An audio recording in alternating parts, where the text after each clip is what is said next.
Hey guys, welcome back to another video, and in this video I am going to be reviewing the Jurassic World Rebirth Wild Roar Maiasaura.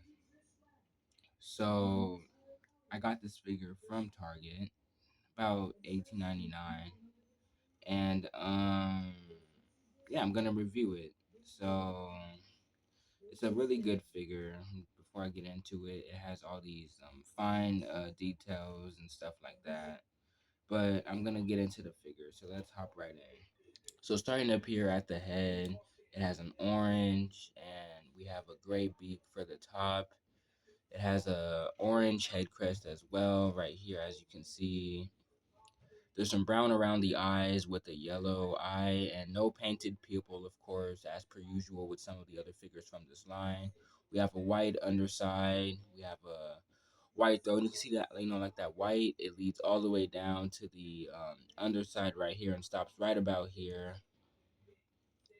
And then we have a yellow line that creases all the way and only ends right here before the leg or the hip area. We have some white dots or some like white splotching detail on the side of like the rib cage. Um, and if we move on to the other side, of course, there's more of that orange, and it's the same thing on the other side. We have some nice scales. We have some nice spikes going down the neck on top of the back, and it goes all the way down to the tail right here. As I said before, the eye is nice and yellow with no painted pupil, of course, as I just said, which is something per usual for most of the figures from this line and other lines and stuff like that. We have some nice wrinklings under the eye. We have some nice throat detail. The front legs are nice. We have the dew claw on the side, and right here, of course, they're not painted. We have the speaker button on the bottom. We have the scan code so you can scan it into the app, and the trademark right here on the underfoot on the other side. And yeah, that's pretty much all we have. We have some nice scaling detail all over the body, as you can see. Even on the side of the leg, we have a nice kneecap. And Maiasaura didn't actually have four toes. It actually had three, like other Hadrosaurs did, because this is a Hadrosaur. I'm sure you probably heard of it. Yeah, it didn't have four. It only had three. So that's very inaccurate on Mattel's part. And of course, they're not painted. Neither are the front. And the front should actually be like three, I think. While the back should just be three as well. But they just didn't want to do it, I guess. But yeah, it's overall a good figure. It's a very big and beefy figure as well. It has a nice head sculpt because, of course, it's a Hadrosaur. There were actually rumors of Maiasaura being in the film, but I don't think it's going to be in the film. It was supposed to replace the Parasaurolophus scene, I think, during the river raft scene. I'm sure most of you already seen the clip of it, also from the second trailer. But yeah, there's just no like Maiasaura in the film, I don't think. But it could still appear in some sort of way because we know other dinosaurs like Angranathus. Well, Angranathus is like a small pterosaur. It's not a dinosaur, of course, but it is a flying reptile that's appearing in Rebirth, as well as the Diabloceratops, and yeah, stuff like that. So that's like two other species we can add to the Rebirth roster. But yeah, it does have some nice detailing that I really like. Another thing I still don't understand is why did they decide to paint the top beak right here, but the bottom beak isn't painted? It's just that white color. And then, of course, the mouth is open.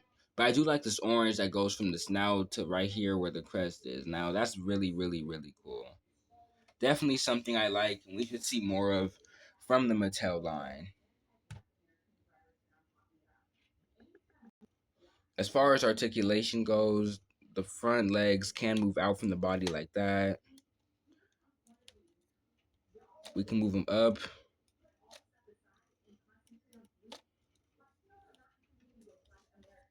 back legs, they don't move out from the body like some of the other figures from this line. So you can just move them like that, and it's on a joint, I think. I don't know. But yeah, you can move them like that.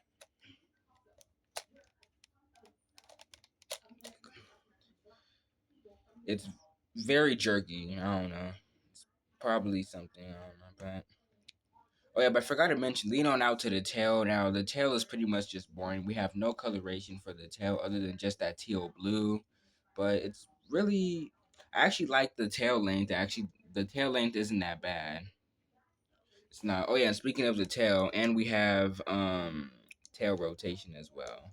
Of course, if you over rotate it, the spikes won't match from the other side, if that makes any sense. But yeah, that's the action feature. I mean, not the action feature. I mean the articulation. But we are going to get into the action feature right now. Now, as far as the action feature goes, if you move the tail up, you do get up and down head movement action feature or whatever. So I'm gonna do it right now. Here's the sounds.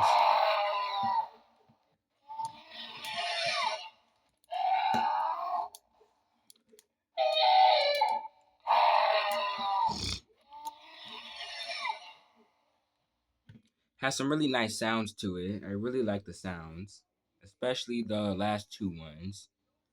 Really great. Now for comparisons, here it is compared next to Zora Bennett from Rebirth. And yes, I did get the Spino Danger set, the Target exclusive one. And as you can see, has a really good size to it, but Maiasaura probably would have been a little bigger in real life. But yeah, that's just a comparison for you. Next up, here it is compared with the Chaos Theory Parasaurolophus, one of its closest relatives, because of course Parasaurolophus was a Hadrosaur too. And as you can see, the two they do look great next to each other. I wish we can get more Hadrosaurs in the Mattel line, like Corythosaurus, which is actually a canon species, Lambeosaurus, or like I don't know. I know we're getting Menquaria in the Frenzy Pack line for Wave 2. That's a Hadrosaur, a small Hadrosaur from Morocco. But as you can see, here it is next to the Parasaurolophus. They look really, really good next to each other. Although the Parasaurolophus should eat more grass or a few more leaves or whatever. Next up, here it is compared with another figure from this wave. Here it is compared next to the Baryonyx from the Wild Roar wave. And as you can see, the Baryonyx appears to be a little bigger than the Maiasaura, but they still look great next to each other too. And here it is compared next to another Wild Roar figure, Major the Majungasaurus from Chaos Theory. They both start with M, and they're both kind of the same color. And they're really both chunky. But as you can see, they look also good next to each other as well. This is just to give you an idea of the size if you have any of the figures I just compared it to. So my final thoughts on this figure, it's a really great figure. Definitely need more Hadrosaurs in the Mattel line, because I just named a few from earlier, but since we're getting Menquaria later this year, it's going to be really happy, I guess, or, well, I don't even know if I'm even making sense when I'm with what I'm saying.